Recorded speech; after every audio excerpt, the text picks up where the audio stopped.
अयोध्यापति महाराज दशरथ के दरबार में यथोचित आसन पर गुरु वशिष्ठ, मंत्रीगण और दरबारीगण बैठे थे।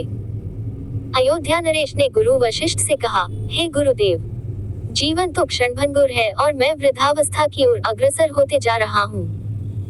राम, भरत, लक्ष्मण और शत्रुघ्न चारों ही राजकुमार अब वयस्क भी हो चुके हैं।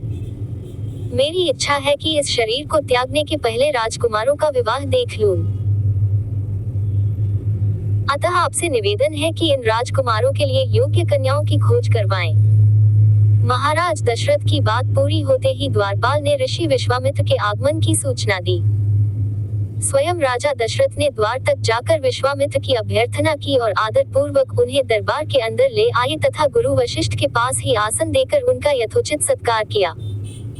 कुशल क्षेम पूछने के पश्चात राजा दशरथ ने विनम्र वाणी में ऋषि विश्वामित्र से कहा, हे मुनिश्रेष्ठ, आपके दर्शन से मैं कृतार्थ हुआ तथा आपके चरणों की पवित्र धूलि से यह राजदरबार और संपूर्ण अयोध्यापुरी धन्य हो गई।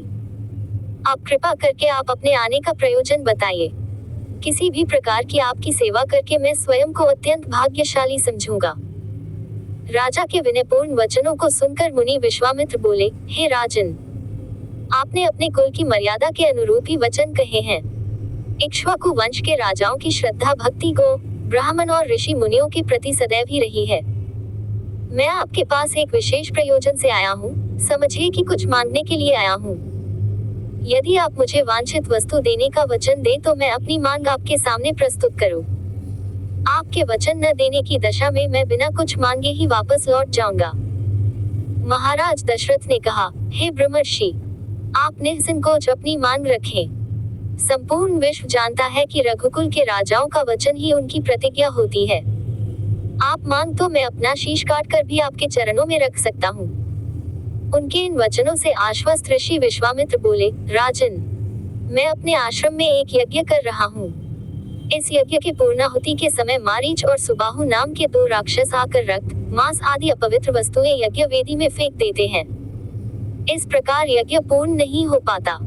ऐसा वे अनेक बार कर चुके हैं। मैं उन्हें अपने तेज से श्राप देकर नष्ट भी नहीं कर सकता, क्योंकि यज्ञ करते समय क्रोध करना वर्जित है। मैं जानता हूँ कि आप मर्यादा का पालन करने वाले, ऋषि मुनियों के हितैषी एवं प्रजावत्सल राजा हैं। मैं आपसे आपके ज्येष्ठ पुत्र राम को मांगने के लिए आया हूँ, ताकि वह मेरे साथ जाकर राक्षसों से मेरे यज्ञ की रक्षा कर सके और मेरा यज्ञानुष्ठान निर्विघ्न पूरा हो सके। मुझे पता है कि राम आसानी के साथ उन दोनों का संहार कर सकते हैं। अतः केवल 10 दिनों के लिए राम को मुझे दे दीजिए। कार्य पूर्ण होते ही मैं उन्हें सकुशल आपके पास वापस पहुंचा दूंगा। विश्वामित्र की बात सुनकर राजा दशरथ को अत्यंत विषाद हुआ। ऐसा लगने लगा कि अभी वे मूर्छित हो जाएंगे। फिर स्वयं को संभाल कर उन्होंने कहा, मुनिव, राम अभी बालक है। राक्षसों का सामना करना उसके लिए संभव नहीं होगा। आपके यज्ञ की रक्षा करने के लिए मैं स्वयं ही जाने को तैयार हूँ। विश्वामित्र बोले, राजन, आप तनिक भी संदेह न करें कि राम उनका सामना नहीं कर सकते। मैंने अपने योगबल से उनकी शक्तियों का अनुमान लगा लिया है। आप निश्चिंत होकर राम को मेरे साथ भेज दीजिए। इस पर राजा दशरथ ने उत्तर दिया, हे मुनिश्रेष्ठ, राम ने अभी तक किसी राक्षस के माया प्रपंचों को नहीं देखा है और उसे इस प्रकार के युद्ध का अनुभव भी नहीं है। जब से उसने जन्म लिया है, मैंने उसे अपनी आंखों के सामने से कभी ओझल भी होने नहीं दिया है। उसके वियोग से मेरे प्राण निकल जावेंगे। आपसे विनय है कि कृपा करके मुझे ससैन्य चलने की आज्ञा दें। पुत्रमोह से ग्रसित होकर राजा दशरथ को अपनी प्रतिज्ञा से विचलित होते देख ऋषि विश्वामित्र आवेश में आ गए। उन्होंने कहा, राजन, मैं नहीं जानता था कि रघुकुल में अब प्रतिज्ञा पालन करने की परंपरा समाप्त हो गई है। यदि जानता होता तो मैं कदापि नहीं आता। लो, मैं अब चला जाता हूँ। बात समाप्त होते होते उनका मुख क्रोध से लाल हो गया। विश्वामित्र को इस प्रकार क्रोध होते देखकर दरबारी एवं मंत्रीगण भयभीत हो गए और किसी प्रकार के अनिष्ट की कल्पना से वे कांप उठे। गुरु वशिष्ठ ने राजा को समझाया, हे राजन, पुत्र के मोह में ग्रसित होकर रघुकुल की मर्यादा, प्रतिज्ञा पालन और सत्यनिष्ठा को कलंकित मत कीजिए। मैं आपको परामर्श देता हूँ कि आप राम के बालक होने की बात को भूलकर एवं निश्चिंत होकर राम को मुनिराज के साथ भेज दीजिए। महामुनि अत्यंत विद्वान, नीति निपुण और अस्त्र शस्त्र के ज्ञाता हैं। मुनिव के साथ जाने से राम का किसी प्रकार से भी अहित नहीं हो सकता, उल्टे वे इनके साथ रहकर शस्त्र और शास्त्र विद्याओं में अत्यधिक निपुण हो जाएंगे तथा उनका कल्याण ही होगा। गुरु वशिष्ठ के वचनों से आश्वस्त होकर राजा दशरथ ने राम को बुला भेजा। राम के साथ साथ लक्ष्मण भी वहां चले आए। राजा दशरथ ने राम को ऋषि विश्वामित्र के साथ जाने की आज्ञा दी।